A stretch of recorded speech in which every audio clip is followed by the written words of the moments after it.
Hello friends, स्मार्टो systems की account series में आपका स्वागत है। इस सेशन में हम जानकारी लेंगे जीएसटी के बारे में, अर्थात गुड्स एंड सर्विसेज टैक्स के बारे में।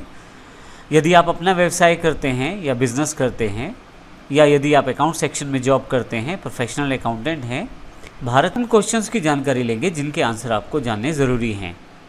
आइए सबसे पहले जानकारी ये प्राप्त करें कि हम इस सेशन में क्या क्या सीखने वाले हैं। जैसा कि मैंने आपको बताया, हमारा ये पूरा का पूरा सेशन जीएसटी अर्थात गुड्स एंड सर्विसेज टैक्स के ऊपर उपलब्ध है। तो हम इसमें काफ़ी सारे क्वेश्चंस को कवर करने वाले हैं। सबसे पहला क्वेश्चन इसमें है, इंडियन बिजनेस सिनेरियो में जीएसटी किस तरह से आने वाला है। दूसरा क्वेश्चन हमारे पास है, टैक्सेशन सिस्टम इंडिया में किस प्रकार का है और जीएसटी से आने से वो किस प्रकार से चेंज होने वाला है। तीसरा क्वेश्चन हमारे पास, कौन कौन से टैक्सेस इंडिया में इस वक्त उपलब्ध हैं। चौथा, जो सबसे important part, what is GST, GST आखिर है क्या। पांचवा पार्ट हमारे पास है, GST implementation in India, Bharat में जीएसटी को इम्प्लीमेंट किस प्रकार से किया जाएगा, इसको हम देखेंगे। छठा question, dual taxation system in India, अर्थात जीएसटी का जो प्रारूप भारत के लिए तैयार किया गया है वो किस प्रकार से कार्य करेगा। मैं आपको पहले से बता दूं कि भारत में जो जीएसटी लागू होने वाला है वो ड्यूल टैक्सेशन सिस्टम के साथ उपलब्ध होगा। इसकी पूरी जानकारी हम इस क्वेश्चन के साथ लेंगे। सातवां पॉइंट जो हम डिस्कस करेंगे, यदि आप भारत में कोई व्यवसाय बिजनेस करते हैं या किसी प्रकार की सेवा प्रदान करते हैं तो आप अपने आप को जीएसटी के अंतर्गत किस प्रकार से रजिस्टर करवा सकते हैं। आठवां क्वेश्चन हमारे पास रहेगा, जीएसटी इनपुट टैक्स क्रेडिट किस प्रकार प्राप्त किया जाए। नौवां क्वेश्चन, आज जो ऑलरेडी हमारे पास टैक्स सिस्टम इंडिया में उपलब्ध है उससे जीएसटी में क्या भेद है, अर्थात जो पहले सिस्टम है और जीएसटी आने के बाद क्या अंतर रहेगा। अगर हम पुराने टैक्सेशन सिस्टम को हटा के नया टैक्सेशन सिस्टम जैसे जीएसटी लाने वाले हैं भारत में, तो जीएसटी के क्या क्या बेनिफिट्स होने वाले हैं, जीएसटी के रेट्स क्या होने वाले हैं। फिर हम देखेंगे जीएसटी को अकाउंट्स में जर्नल एंट्रीज के द्वारा किस प्रकार से रिकॉर्ड किया जा सकता है। फाइनली इस सीरीज़ में जीएसटी के रिटर्न्स और पेमेंट्स की जानकारी ऑनलाइन किस प्रकार से आप भर सकते हैं। तो आइए शुरू करते हैं इस सेशन को, जो हमारे पास सबसे पहले पॉइंट से शुरुआत करेंगे, जो कि इंडियन बिजनेस सिनेरियो के अंतर्गत रहेगा। इससे पहले कि मैं जीएसटी सेशन को शुरू करूं, आपको पहले से बता दूं कि हम समय समय पर जीएसटी जिस प्रकार से लागू होगा भारत में, उसके अंतर्गत काफ़ी सारे एग्जाम्पल्स और काफ़ी सारे क्वेश्चंस के आंसर आपको इसी चैनल पर देने वाले हैं। तो यदि आपने इस चैनल को सब्सक्राइब नहीं किया है तो अवश्य सब्सक्राइब कर लें, ताकि जीएसटी के जितने भी एग्जाम्पल्स हम लाने वाले हैं वो सभी आपको जानकारी के साथ उपलब्ध होते रहें। तो आइए शुरू करते हैं। तो आइए जीएसटी को सबसे पहले अच्छी तरह से समझने के लिए हम ये जानकारी ले लेते हैं कि इंडियन बिजनेस सिनेरियो है क्या, अर्थात भारत में बिजनेस किस प्रकार से किया जाता है या कौन कौन से प्रारूप उपलब्ध हैं यदि भारत में कोई काम आप करते हैं प्रोफेशनल या बिजनेस के रूप में। सबसे पहले बात करते हैं मैन्युफैक्चरर्स। मैन्युफैक्चरर्स वे लोग हैं जो कुछ बनाते हैं, अर्थात प्रोडक्शन करते हैं किसी चीज़ की। यदि आप मैन्युफैक्चरिंग लाइन से हैं तो आप इस कैटेगरी के अंतर्गत आते हैं। दूसरे हमारे पास बिजनेस सिनेरियो में ट्रेडर्स हैं। वे व्यक्ति या संस्थाएं जो ट्रेडिंग करती हैं गुड्स की, अर्थात एक जगह से खरीद कर दूसरी जगह बेच देती हैं, उन्हें ट्रेडर्स कहा जाता है। इसी तरह से यदि आप सर्विस प्रोवाइडर हैं, अर्थात यदि डॉक्टर, लॉयर, टीचर्स या इत्यादि किसी प्रकार की वस्तु को बेचते या खरीदते नहीं, वो सर्विस प्रोवाइडर्स कहलाते हैं। जैसे डॉक्टर्स अपनी सेवाएं प्रदान करते हैं, वकील और टीचर्स अपनी सेवाएं प्रदान करते हैं। तो तीन मुख्य प्रारूप हैं बिजनेस के भारत में, मैन्युफैक्चरर्स, ट्रेडर्स और सर्विस प्रोवाइडर्स।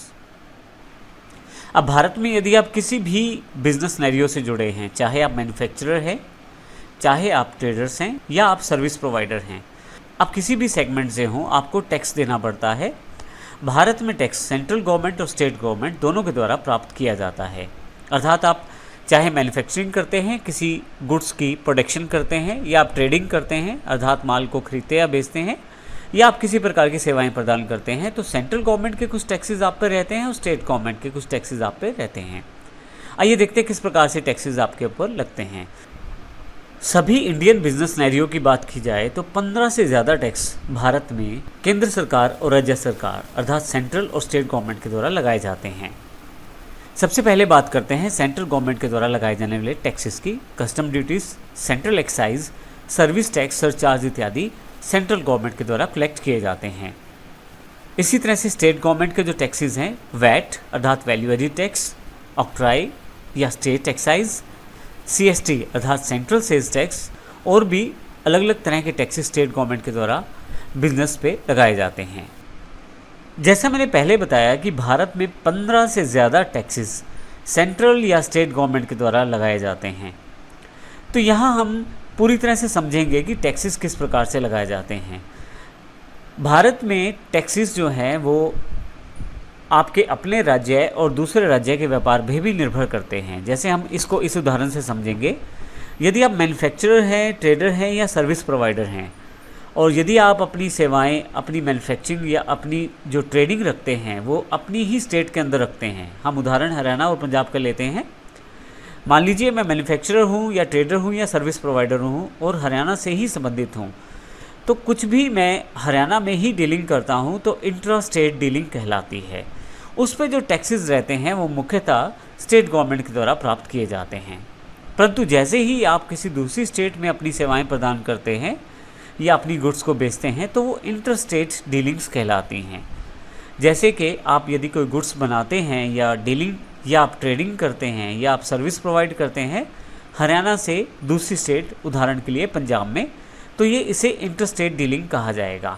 ऐसे केस में आप पे अलग तरह के टैक्सेस लगाए जाते हैं। तो इसका अर्थ ये हुआ कि यदि आप अपने राज्य में कारोबार करते हैं तो उसको इंटर स्टेट डीलिंग्स कहेंगे और आपके अपने राज्य के कारोबार के अकॉर्डिंग ही टैक्स लगेगा। परंतु जैसे ही आप एक राज्य से निकलकर दूसरे राज्य की तरफ जाते हैं और वहाँ पे कुछ बेचते, खरीदते या कोई सेवा प्रदान करते हैं तो वो इंटरस्टेट डीलिंग्स मानी जाएंगी और उस पर अलग तरह के टैक्सेस निर्भर करेंगे। हम क्योंकि सारी की सारी जानकारी इस पूरे सेशन में लेने वाले हैं तो इन छोटे छोटे पॉइंट से मिलकर लास्ट में जो एग्जाम्पल रहेगा प्रैक्टिकल, वो आप अच्छी तरह से क्लियर कर पाएंगे। इसलिए हमारा यहाँ पे ये जानकारी देना आवश्यक है और इसे अच्छी तरह से आप देखिए ज़रूर। अब इसका अर्थ ये हुआ कि हम यहाँ पे मुख्यतः दो तरह से कारोबार करने वाले हैं। इंट्रा स्टेट अपनी स्टेट में, हरियाणा में ही, इंटर स्टेट दूसरी स्टेट में जैसे पंजाब, यूपी या हिमाचल में। तो इस तरह से आपके ऊपर सेंट्रल गवर्नमेंट के टैक्सेस लगाए जाएंगे, कुछ स्टेट गवर्नमेंट के टैक्सेस लगाए जाएंगे। हम इनकी जानकारी भी आने वाले सेशन में लेंगे, लेकिन मुख्यतः टैक्सेस इसी आधार पर निर्भर करेगा कि आप कहाँ अपनी डीलिंग करते हैं, अपने राज्य या दूसरे राज्य में। तो इस सेशन में हमने देखा, पहले 3 पॉइंट हमने कवर किए यहाँ पे, जिसमें सबसे पहले हमने देखा इंडियन बिजनेस सिनेरियो क्या है, टैक्सेशन सिस्टम क्या है और टैक्सेस कौन कौन से हैं। आने वाले सेशन में हम GST की जानकारी लेंगे। GST जब भारत में इम्प्लीमेंट किया जाएगा तो किस तरह से इम्प्लीमेंट होगा इसकी जानकारी लेंगे और इसके अतिरिक्त बाकी चीज़ों की जानकारी भी हम आने वाले सेशन में लेंगे। लेकिन अगले सेशन में जाने से पहले मैं आपको बता दूं कि हमारे पास यहाँ GST की स्पेशल सीरीज़ है अकाउंट से रिलेटेड। तो हम यहाँ पे समय समय पर बहुत सारे एग्जाम्पल GST के प्रैक्टिकल रूप में आपके सामने लेकर आने वाले हैं। तो यदि आपने हमारे चैनल को सब्सक्राइब नहीं किया है तो इसे अवश्य सब्सक्राइब कर लीजिए ताकि नए सभी वीडियोज़ आपको मिल जाएँ जो GST से रिलेटेड है। और साथ ही अगर आपको ये वीडियो अच्छा लगता है तो शेयर और लाइक अवश्य करें। धन्यवाद।